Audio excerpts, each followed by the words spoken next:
동구 루마니아의 그 살아있는 순교자라는 별명을 가진 아주 위대한 분이 한 분 계십니다. 리차드 범브란트 박사인데, 이분은 저술가이면서 또 신학교 교수입니다.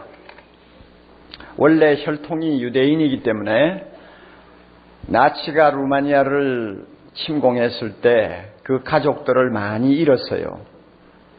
그리고 얼마 지나지 않아서 루마니아가 공산화되고 나서 이 범브란트 박사는 지하 조직을 만들어서 사람들에게 복음을 전하는 일에 열심을 다했습니다. 그러다가 1948년도에 잡혀서 투옥을 당하고 그 후 15년 동안 감옥에서 고통을 당하는 어두운 인생을 보내게 되었습니다.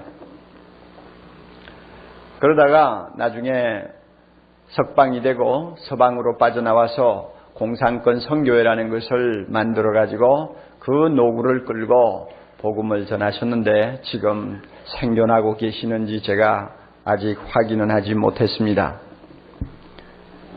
그가 처음에 잡혀서 이제 3년 동안 지하 감옥에 갇혀 있었습니다. 독방입니다. 생각을 나눌 만한 말벗도 없습니다. 읽을 책도 없고 자기 생각을 써볼 만한 종이나 연필도 없었고, 심지어 지저귀는 새소리도 들리지 않았으며 파란 풀포기 하나도 볼 수가 없었습니다. 조용히 스며드는 햇빛도 구경을 할 수가 없었습니다. 그런 지옥 같은 환경에서 그는 3년을 버티면서 혹독한 굶주림을 가지고 실험을 하고 있었다고 합니다.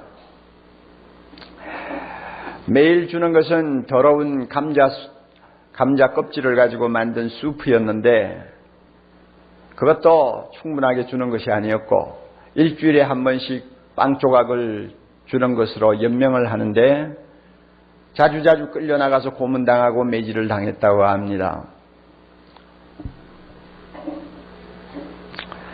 이 악독한 공산주의자들은 범브란트의 정신세계를 파괴하기 위해서, 그리고 영적인 세계를 마비시키기 위해서 그 수프에다가 매일 마약을 투여했습니다.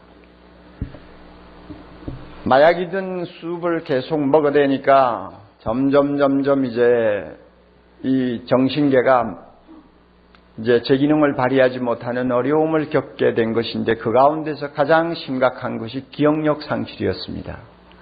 얼마 지나지 않아서 그는 성경에 있는 내용을 깡그리 까먹기 시작했어요. 그리고 신학자로서 그동안 그렇게 많은 책을 읽고 연구한 사람이지만 그 신학도 다 날아가 버렸어요. 14개국어를 유창하게 할 정도의 탁월한 언어학자였습니다만 모든 언어를 다 까먹고 자기 모국어인 루마니어를 그냥 좀 기억하고 있을 정도입니다.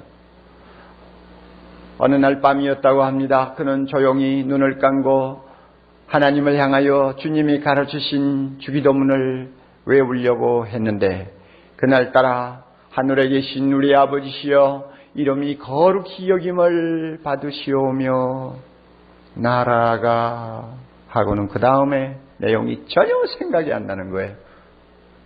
잊어버렸어요.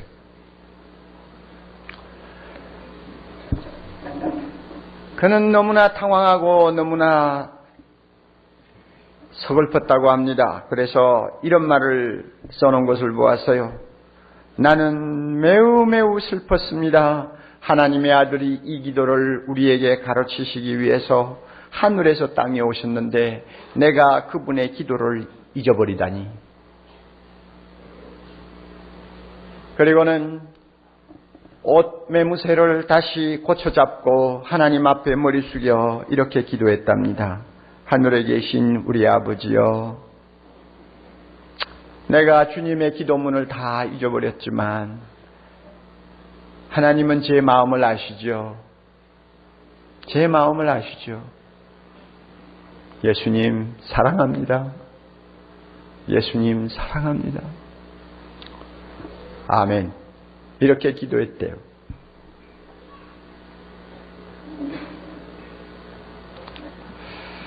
이런 마약으로 인한 정신적인 암흑 상태를 2년 동안 버티면서 그는 싸웠습니다. 그러다가 어느 날 갑자기 마약 투여하는 것이 중단이 되고 음식이 조금씩 질이 나아지기 시작하면서 몇 달 지나니까 기억력이 다시 되살아나기 시작했다고 합니다. 그리고 어느 날 갑자기 주기도문이 생각이 났습니다.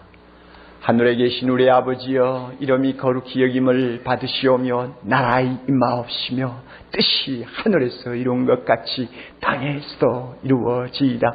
잊어버렸던 주기도문의 단어 하나하나가 샘이 솟듯이 다시 솟아오르기 시작했습니다. 마치 기절했다가 갑자기 깨어난 사람처럼 잊어버렸던 주기도문을 마음에 담고 그 말 한마디 한마디에 하나님을 향한 열정과 사랑과 믿음을 담아 그가 하나님 앞에 기도드리기를 시작했어요.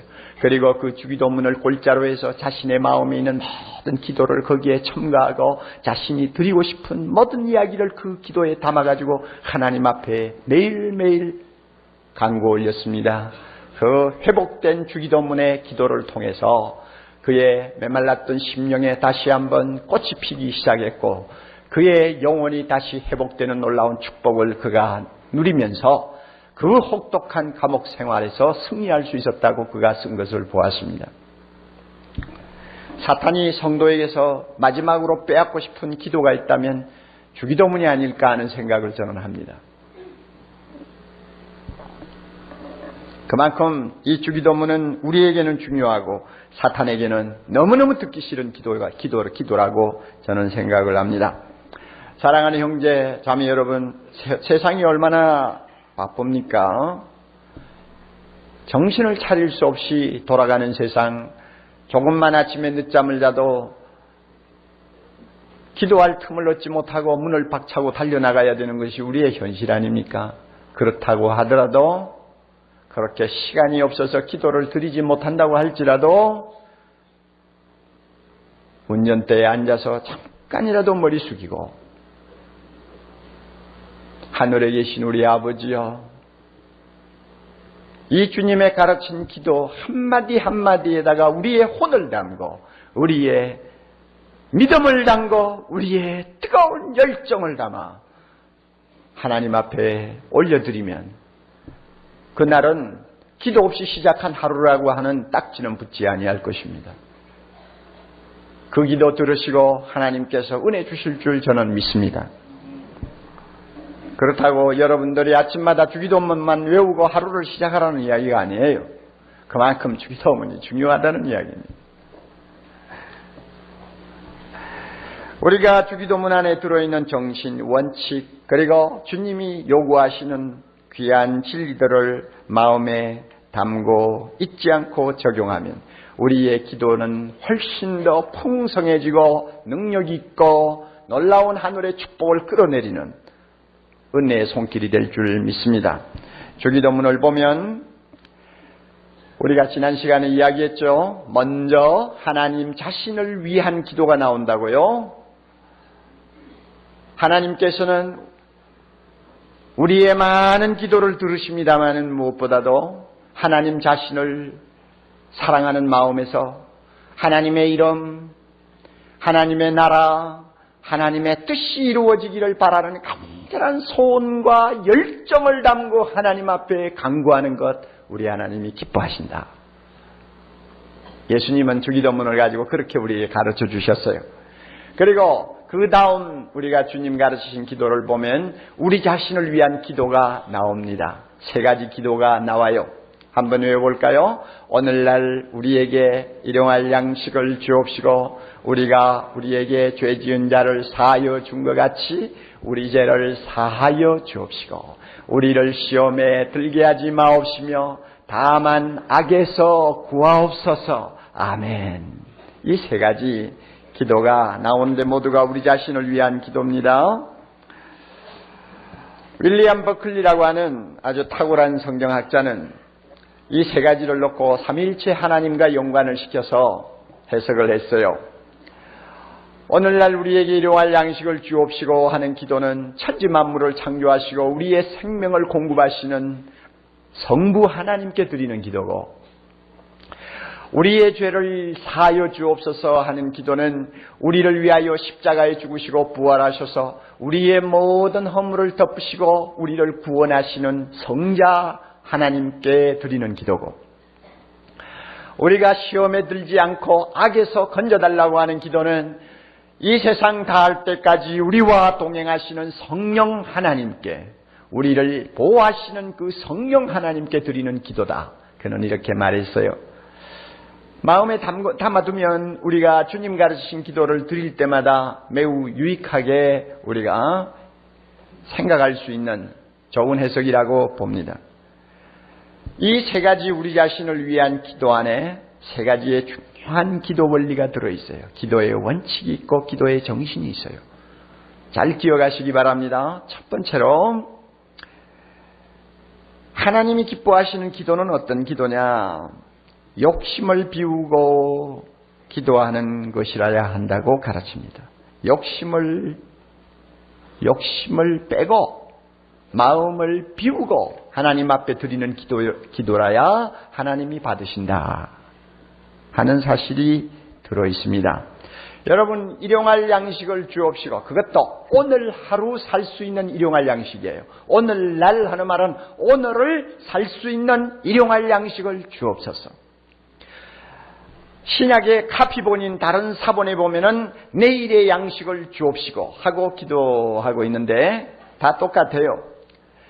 유대나라 사람들처럼 하루가 저녁에 시작하는 경우에는 엎드려 기도할 때에 날이 새야 되니까 내일의 양식을 달라는 기도가 될 수 있고, 우리처럼 눈을 뜨고 해가 솟는 그 시간부터 하루를 시작하는 우리는 오늘날 우리에게 양식을 주옵시고 하는 기도를 할 수 있는 것입니다. 여러분, 무엇이 일용할 양식입니까? 가장 좋은 샘플이 있잖아요. 이스라엘 백성들이 농사 한번 지을 수 없는, 그리고 온통 광야뿐인 그 시내산 아래서 40여 년을 방황하면서 살 때 그들이 먹고 살 수 있었던 길은 날마다 하늘에서 내리는 하나님이 주시는 만나였죠. 그들은 만나 먹고 살았어요.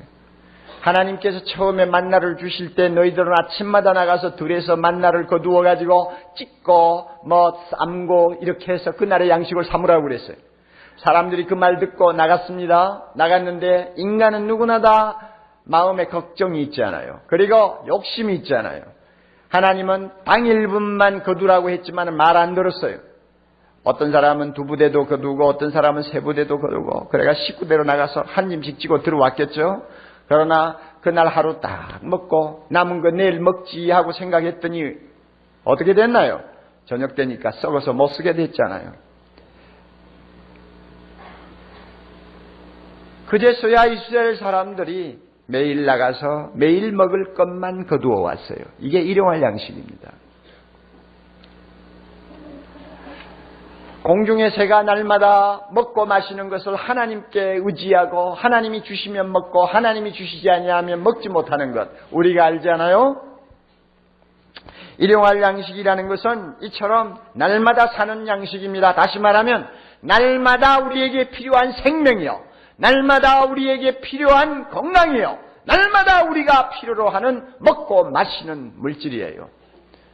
하나님이요, 오늘 우리가 살기 위해 필요한 것들을 주시옵소서 하는 기도입니다. 그러니까 이 기도 안에는 욕심이 자리를 잡을 여지가 전혀 없습니다. 전혀 없어요. 더 가지고 싶다, 쌓아놓고 싶다, 저축해놓고 살고 싶다, 남보다도 화려하게 살고 싶다 하는 그런 생각들이 끼어들 만한 여지가 전혀 없어요. 하나님, 오늘을 살 수 있는 일용할 양식을 주옵소서. 얼마나 욕심 없는 기도입니까? 얼마나 소박한 기도입니까? 어린아이의 기도입니까? 하나님이 이 기도를 원하신다는 것입니다. 서구의 선진국에서는 50년 전만 해도 한 사람이 그래도 사람 대우받고 살려고 하면은 적어도 생필품이 70가지 정도는 있어야 된다고 했습니다. 난 세보지 않았어요.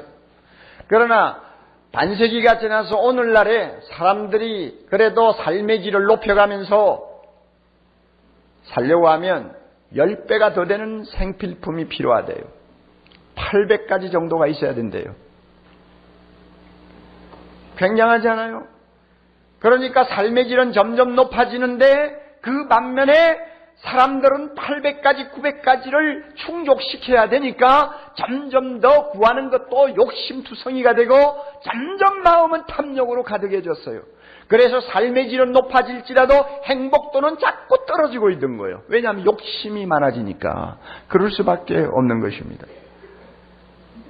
그러다가 보니까 사람들은 원하는 것을 손에 넣으면서도 감사할 줄을 모릅니다. 자기밖에 몰라요.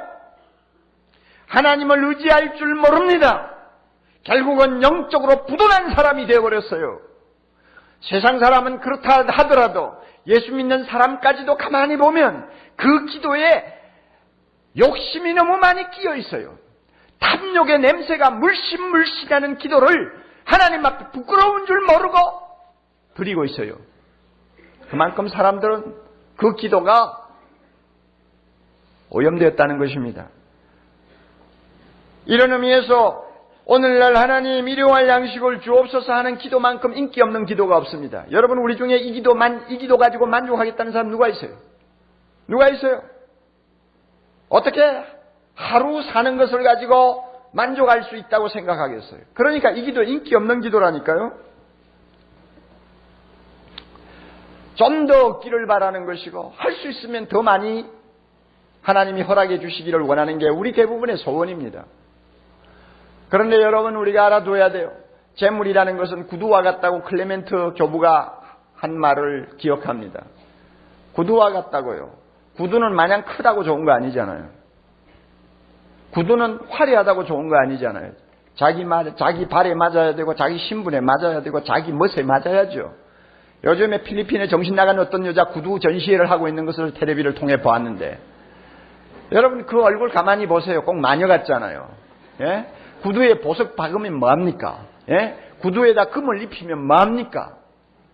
그걸 자랑이라고 전시회 하느라고 여러분 그 참 나쁘끄러운 줄 모르고 호들갑을 떠는 거 보면 세상에 믿을 것이 못 되는 것이 정치가들인 것 같아요.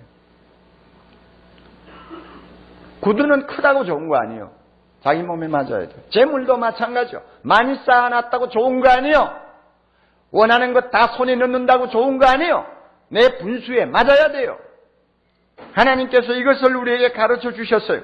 그럼에도 불구하고 우리는 기도할 때마저 무한한 욕심을 가슴에 품고 기도한다 그 말이에요.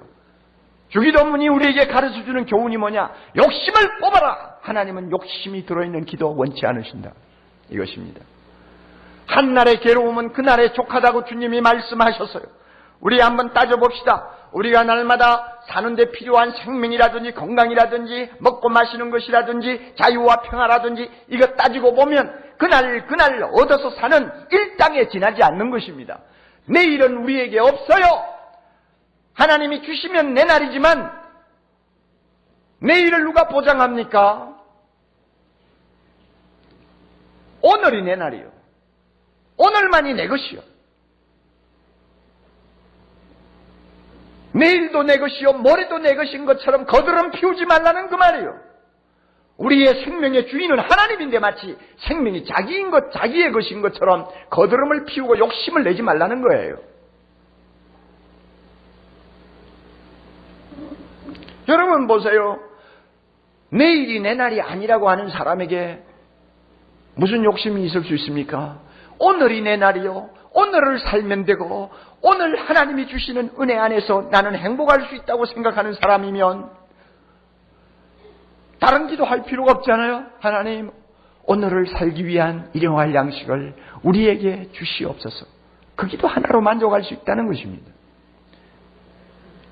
우리 교회 안에 보면 실직자들이 조금씩 늘어나고 있어요. 그리고 생활의 어려움 때문에 점점 고통을 당하는 가정들이 있어요. 잘 들으세요. 여러분 잘 들으세요. 오늘 이 시간 이 말씀이 여러분을 위한 복음이 되기를 원합니다. 잘 들으세요. 하나님은 일용할 양식은 꼭 주십니다. 믿으시기 바랍니다. 지금까지도 그렇게 살았습니다. 쌓아놓고 산 거 아니에요. 하루하루 살았습니다. 하루하루 살았어요. 우리의 생명 70년이라고 보장한 사람 아무도 없어요. 하루하루 살았습니다. 왜? 하나님이 하루하루 돌보아 주셨기 때문입니다. 그러므로 내 사정이 어려워도 일용할 양식은 하나님이 꼭 주십니다. 이 기도 드리세요. 그리고 내일을 위해 욕심내고 걱정하지 마세요. 어린아이와 같은 마음으로 욕심을 뽑아버리고 일용할 양식을 매일매일 구하는 자녀 하나님이 책임지십니다. 저 공중의 새를 책임지듯이 하나님이 책임져 주십니다. 이렇게 날마다 오늘을 위한 일용할 양식을 구하면서 기도하고 그리고 그 양식 받아 먹고 마시면서 감사하면서 살다 보면 10년도 살고 50년도 사는 거예요.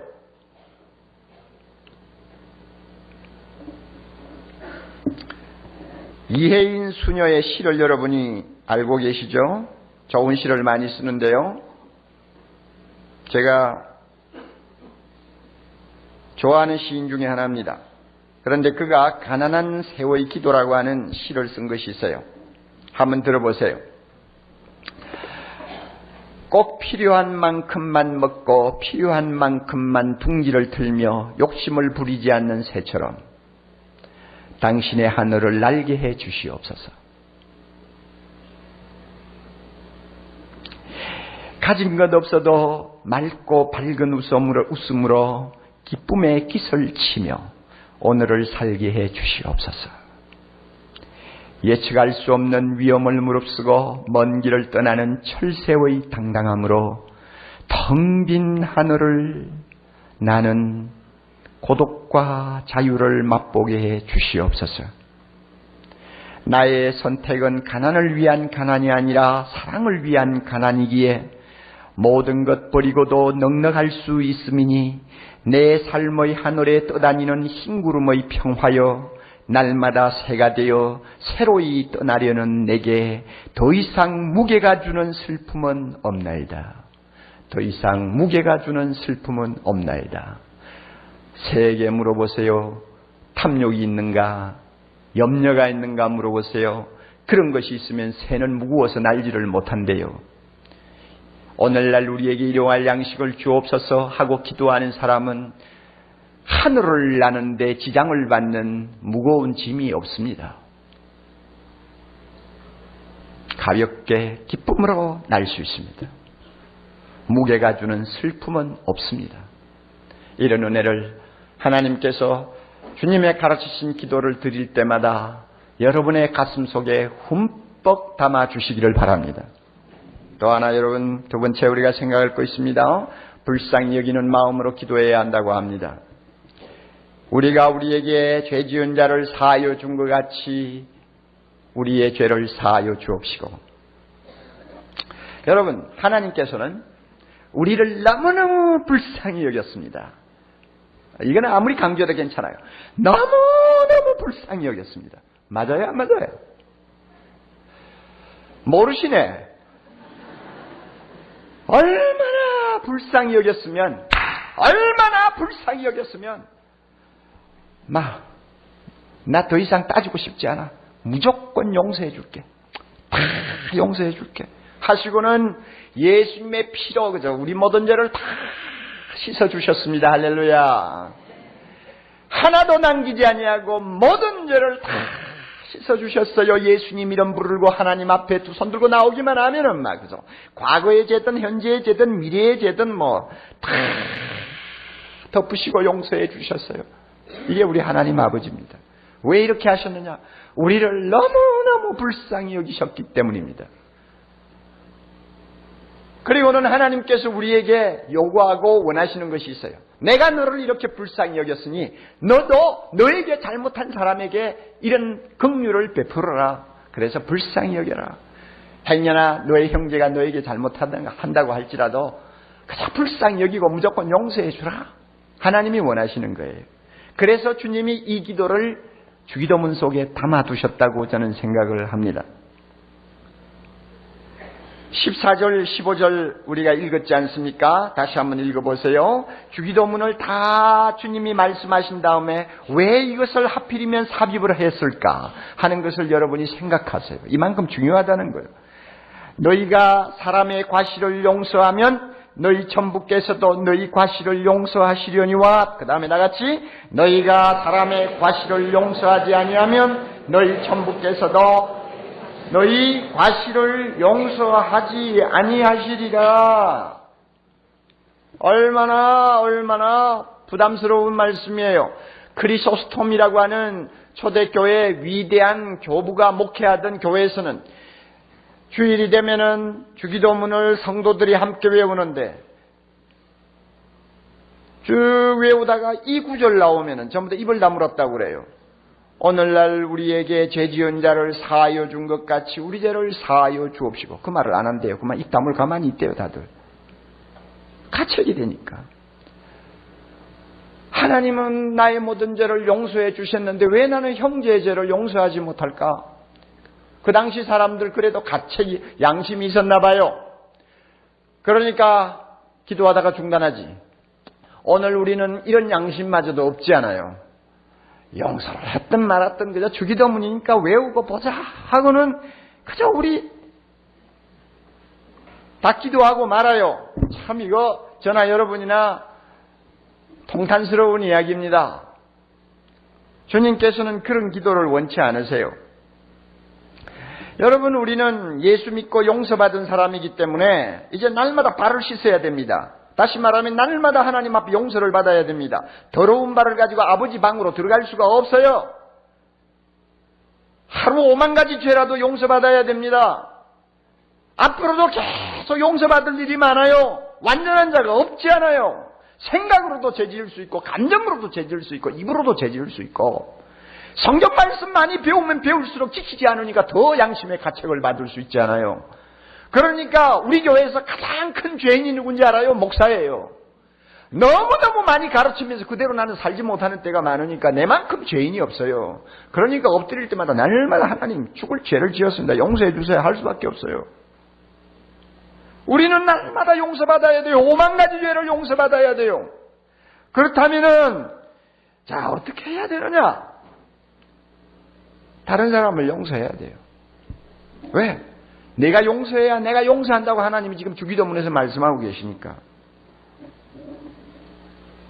그럼에도 불구하고 남은 용서 안 하고 하나님 앞에 갈 때마다 내가 용서받기를 원한다면 그 사람만큼 염치 없는 사람이 없는 거예요.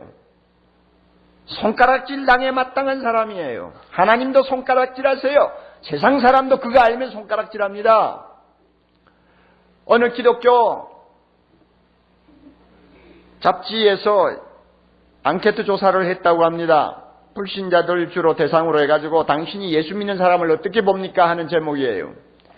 그런데요, 거기서 나온 조사 자료를 보니까 참 기가 차죠. 예수 믿는 사람요, 아주 이기적이에요. 31%가 그런 대답했어요. 예수 믿는 사람요, 아주 비인격자들이에요. 30%가 또 그런 대답을 했어요. 예수 믿는 사람요, 아주 위선적이에요. 아주 이기적이에요. 위선적이고 이기적이에요. 17%가 그런 대답을 했어요. 그러고 보니까 한 80%의 사람들이 예수 믿는 사람을 아주 좋지 않은 눈으로 보는 거야. 이기적이다, 인위적이다, 위선적이다, 하고 싶은 소리 다 하는 거예요. 겨우 17%만 예수 믿는 사람이 좋다고 호감을 가지고 있어요. 세상에 왜 이런 꼴이 나옵니까? 왜 이런 현상이 나오느냐 그 말이에요. 이유가 있어요. 우리는 전도할 때 뭐라고 합니까? 하나님이 우리 모든 죄를 다 용서해 주십니다. 예수 믿기만 하십시오. 어떤 죄를 범해도 하나님이 용서하시고 구원합니다. 우리 그렇게 말하지 않습니까? 그리고 그들 앞에서 내 모든 죄가 용서받았다고 좋아하고 기뻐하고 찬송하고 예배하지 않습니까? 우리 모두 그렇게 자기를 선전하고 다닌단 말이에요. 그런데 세상 사람이 볼 때 하나님이 자기 죄를 용서했다고 좋아하면서 자기 집안 식구의 죄는 용서 안 하고 친구 죄는 용서 안 하고 한번 삐뚤어지면은 술잔 하나로 끝날 문제도 10년을 가는 것이 예수 믿는 사람이다. 그들은 그렇게 생각한다고. 자, 그러니까 안 믿는 사람들이 손가락질 안 하겠어요? 세상 사람이 손가락질하는 사람을 하나님이 손가락질 안 하겠어요? 그런 사람을 하나님이 용서해요? 안 된다는 거예요.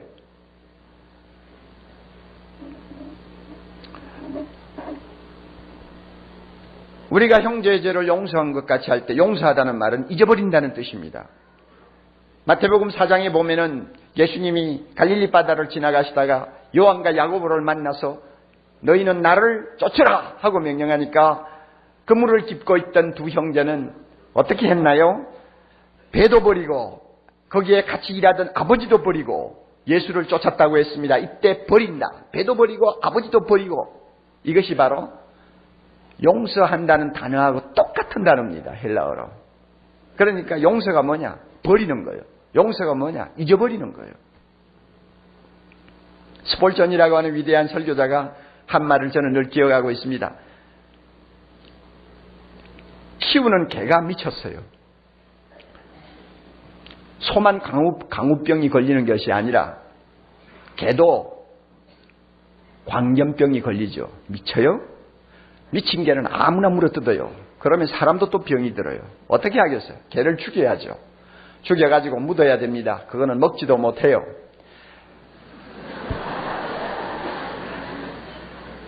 자, 스폴전 목사님이 그랬어요. 자, 미친 개를 죽여가지고 묻을 때 좀 깊이 파고 머리고 몸이고 꼬리고 하나도 밖으로 나오지 못하도록 묻어야지요.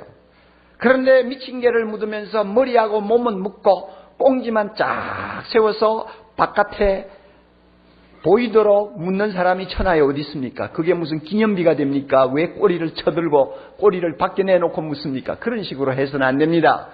미친 개를 묻으려면 꼬리까지 깨끗이 다 묻으세요. 마찬가지로 여러분이 형제의 죄를 용서하려면 잊어버리세요. 꼬리를 남겨놓지 말고 다 잊어버리세요. 아주 멋진 말이죠. 그런데 보면 우리는 그러지를 못하잖아요. 머리도 묻었어요. 몸뚱이도 묻었어요. 그런데 뭐 하나는 꽁지처럼 딱 내놓고는 쳐다볼 때마다 그거 생각한다고 말이야. 그래서 5년 전에 잘못한 거, 작년에 잘못한 거 해가지고 항상 삐딱하게 보고 겉으로는 웃으면서 속으로는 그 생각하는 거예요. 못 잊어버리는 것입니다. 못 잊어버린다는 것은 용서하지 않고 있다는 이야기입니다. 하나님은 이런 사람의 기도를 싫어하세요. 하나님은 우리의 죄를 어떻게 하셨어요? 다 용서하셨습니다. 그리고 하나님은 전부 잊어버리십니다. 하나님에게 잊어버린다는 것은 있을 수가 없어요. 하나님에게 망각이라는 것은 하나님을 못 오가는 이야기예요. 그가 왜 망각을 합니까? 왜 잊어버립니까? 그분에게 잊음이라는 것은 있을 수가 없어요. 전지전능하신 분이 잊기는 뭘 잊어요? 그럼에도 불구하고 하나님이 뭐라고 그러세요? 우리의 죄를 한번 용서하시면 모든 죄를 잊어버리는데 어느 정도 잊어버리느냐? 자기의 등기로 던지듯이 잊어버리고 깊은 바다에 던지듯이 잊어버린다고 말씀하셨어요. 그러므로 우리가 하나님 아버지 앞에 나갈 때마다 당당하게 나가는 것입니다. 하나님은 우리를 이렇게 불쌍히 여겨서 우리 모든 죄를 용서하시는데 우리가 형제의 죄를 용서하지 않아요? 불쌍히 여기지 않아요? 그런 기도는 하나님이, 그런 사람의 기도 하나님이 기뻐하지 않으신다는 것입니다. 이 사실을 우리가 마음에 깊이 담고 있어야 됩니다. 끝으로 영혼의 거룩을 중시하는 기도를 해야 한다고 주님은 주기도문을 통해서 가르쳐주고 계십니다. 우리를 시험에 들지 말게 하옵시고 다만 악에서 구하옵소서. 우리의 영혼이 더러워지지 않도록 그 문제를 항상 중시하고 기도하라, 그 말입니다. 여러분, 세상은 온통 시험투성입니다. 마치 지뢰밭을 걷는 것 같아요. 얼마나 무서운 세상입니까? 예수님도 세상에 계실 때 날마다 시험을 당했습니다. 그런데 예수 믿는 우리가 시험을 당하지 않고는 살 수가 없어요. 너무 시험이 많으니까. 자, 시험을 당할 때 두 가지 반응입니다. 하나는 대적하고 이기는 것이고 하나는 굴복하고 완전히 악에 빠지는 것입니다. 이 두 가지 반응이 있어요. 대적하고 이기면 그 사람은 점점 더 강해집니다. 영적으로 점점 더 높은 경지로 올라갑니다마는 한번 무릎 꿇고 굴복하게 되면 악에 빠집니다. 이 악이라고 하는 말, 악에 빠지지 말게 하옵시고, 악, 그것은 정관사가 붙은 악입니다. 그 악이에요. 그래서 종교개혁자 루터는 그 악이 뭐냐? 사탄이다, 이렇게 말했고, 어거스틴과 같은 사람은 그 악이 뭐냐? 우리가 시험에 빠져 범하는 죄를 말한다, 이렇게 해석을 했습니다만 어느 해석이든지 상관이 없어요. 우리가 일단 시험 받았을 때 무릎 꿇면요, 사탄에게 사로잡히고 죄를 범하게 됩니다. 그렇게 되면 우리 영혼이 못쓰게 돼버려요. 우리 영혼이 오염되고 더러워집니다. 영혼이 오염되고 더러워진 채로 하나님 앞에 나와서 기도하는 것 하나님이 원하지 않는 것입니다. 그러므로 너의 영혼의 거룩을 지켜라. 하나님이 원하는 것입니다. 우리 젊은이들 인터넷 들어가 보면 얼마나 좋지 못한 사이트가 많아요. 음란물 사이트. 여러분처럼 피가 끓는 젊은이들이 한번 들어가서 아이고 더럽구나 닫아. 그리고는 끝납니까? 또 보고 싶고 또 보고 싶고. 자, 여러분이 이렇게 끌려 들어가면 어떻게 할 거예요? 자, 그리고 보세요. 그 안에 들어가 보세요. 그것만 있나요? 폭력물 사이트도 있고 자살 사이트도 있고 구다는 사이트도 있고 점치는 사이트도 있고 저주하는 사이트도 있고 이런 못쓸 시험거리가 될 만한 사이트가 현재 한국에만 20만 개라고 그래요. 최근 통계입니다. 얼마나 요지경이요. 우리가 이런 더러운 세상에서 우리 자신을 지켜야 합니다. 지켜야 돼요. 그러므로 하나님이여 시험에 들지 말게 하옵시고 다만 악에서 구하옵소서. 이 말은 주여 세상이 너무나 악합니다. 잘못하면 내 영혼이 더러워질 수밖에 없습니다 하는 것을 고백하는 것이고, 뿐만 아니라 이 더러운 시험과 악을 도무지 이길 만한 힘이 나에게 없다는 것을 솔직하게 시인하는 것이고, 그 다음에는 하나님이여 나에게 은혜를 주사 나로 하여금 이 시험을 이길 수 있도록 성령의 충만한 말씀의 충만함을 주시옵소서 하는 기도입니다. 이렇게 내 영혼의 거룩함을 염려하면서 하나님 앞에 기도하는 자 하나님이 사랑하십니다. 할렐루야.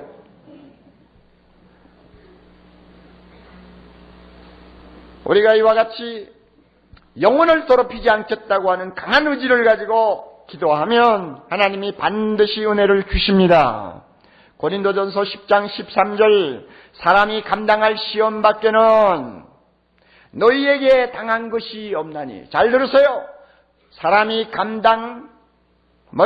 할 시험 밖에는 너희에게 당한 것이 없나니 오직 하나님은 미쁘사 너희가 감당치 못할 시험 당함을 허락지 아니하시고 시험 당할 즈음에 또한 피할 길을 내사 너희로 감당하게 하시느니라. 영혼을 더럽히지 않기를 원하는 사람이 하나님 앞에 기도하면 하나님은 도와주십니다. 할렐루야. 반드시 도와주십니다. 아무리 지뢰박과같이 시험이 많은 세상이라도 하나님의 자녀는 하나님이 지켜주십니다. 악한 자가 와서 만지지 못하도록 지켜주십니다. 인터넷 앞에서도 지켜주십니다. 이 기도 하나님 앞에 드리면 우리의 영혼을 하나님이 돌보아 주십니다. 이 사실을 꼭 믿으세요. 주기도문을 통해서 우리는 몇 가지 중요한 기도의 원리, 기도의 참 원칙을 우리가 배웠습니다. 무엇보다도 하나님 자신을 먼저 받들고 그의 나라, 그의 뜻, 그의 이름을 위하여 열정을 쏟아 기도해라. 하나님이 오늘 하루 직장생활도 하나님의 이름을 위해서 살기를 원합니다. 하나님의 나라가 임하는데 쓰임받는 직장생활 되기를 원합니다. 이런 열정을 가지고 그런 기도를 먼저 하나님 앞에 앞세우면 하나님이 우리의 마음을 받아주신다는 말입니다. 뿐만 아니라 여러분 욕심을 버리시고 일용할 양식을 그날 구하는 기도자가 되라 그 말이에요. 내가 하나님 앞에 용서를 받았습니까? 그러면 내게 잘못한 사람도 용서해야 됩니다. 용서해주고 용서받기를 원하는 사람이 되어야 합니다. 이게 남을 불쌍히 여기는 자세요. 그리고 아무리 유창한 기도만이 해도 내 영혼에 죄를 품고 있으면, 내 영혼이 더러워 있으면 하나님이 그 기도 듣지 않습니다. 그러므로 영혼의 거룩을 위해서 시험에 들지 말게 해달라고, 악에서 건져달라고 하는 기도 하나님 앞에 성을 다해서 날마다 드리라는 것입니다. 그러면 우리 하나님 반드시 은혜 주신다고 약속하셨습니다.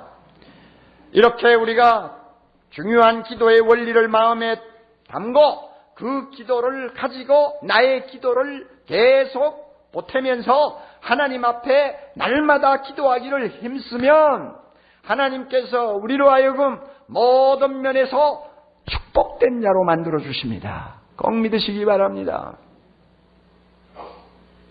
우리 아버지가 계십니다. 할렐루야. 그 아버지는 하늘에 계십니다. 할렐루야. 그 그 아버지는 천지 만물을 창조하신, 모든 것을 가지신 분, 무엇이나 다 하실 수 있는 분, 우리를 불쌍히 여기는 분, 사랑하시는 하나님 아버지십니다. 할렐루야. 이 하나님 아버지 앞에 이런 기도를 통해서 우리 날마다 승리하고 날마다 세상을 두려워하지 아니하고 전진하는 아름다운 주의 자녀들 될 수 있기를 바랍니다. 다 같이 기도드리겠습니다. 하나님 아버지, 주기도문을 통해서 우리에게 가르쳐 주신 귀한 기도의 원리를 마음에 항상 담고 우리가 하루하루 신앙생활 승리할 수 있도록 축복해 주시옵소서. 세상 사람처럼 욕심을 담고 기도하는 자 되지 말게 하시고, 세상 사람들처럼 남을 불쌍히 여기지 아니하는 이기심을 가지고 하나님 앞에 기도하지 말게 하시고, 세상 사람들처럼 영혼이 더러워지든지 말든지 관심하지 않고 육신의 것만 추구하는 자가 되지 말게 하시고, 하나님이 기뻐하는 기도를 드리므로 우리가 구하지 아니한 것이라도 하나님이 덤으로 주시는 놀라운 축복을 누리도록 은혜나리여 주시옵소서. 헌금위원 그 자리에 일어서십니다. 자비로우신 하나님 아버지, 우리가 드리는 헌금을 주여 받아 주옵소서. 마음을 담고 사랑을 담고 믿음을 담아 주님 앞에 드립니다. 아버지여, 아버지여, 헌금을 드리는 손길마다 주여 그 마음의 기도와 소원을 알고 계시오니 날마다 그 소원 들으시고 그 마음의 뜻을 이루어 주시옵소서. 필요한 것 채워주시고 어려운 일 뚫어주시고, 하나님 아버지여, 꿈으로 갖고 주 앞에 성취하기를 원하는 것을 주께서 허락해 주시옵소서.